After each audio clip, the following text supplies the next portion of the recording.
Hey, this is John with FixYourDirtBike.com, and this is how the rear wheel hub works on your 1997 through 2001 Honda CR250. Understanding how your rear hub works will save you time and effort when you perform your routine maintenance. Unlike the front hub, the rear hub has 3 bearings instead of just 2, and a bearing retainer that screws into the brake side of the hub. There are 2 bearings on the sprocket side and 1 bearing on the brake side. The double bearing on the sprocket side is needed to handle the torque from the engine. From the sprocket to the brake disc, your rear hub components are axle, spacer, bearing seal, outer bearing, inner bearing, distance collar, bearing, bearing retainer, bearing seal, spacer, axle block, washer, and axle nut.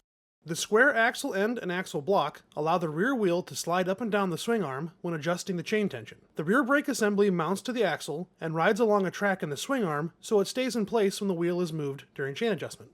The bearings are the only part of the hub that spin and are the only connection between the hub and the axle. The spacers and bearings must be an exact length so the swing arm is not pulled together or pushed apart. If any component is damaged or out of spec, it needs to be replaced. While not part of the axle, the chain adjustment bolts are critical. These bolts keep the wheel aligned perpendicular to the drivechain. If the rear wheel is out of alignment, it will cause premature wear on the drivetrain, sprockets, swing arm, and bearings, all of which cost money to fix.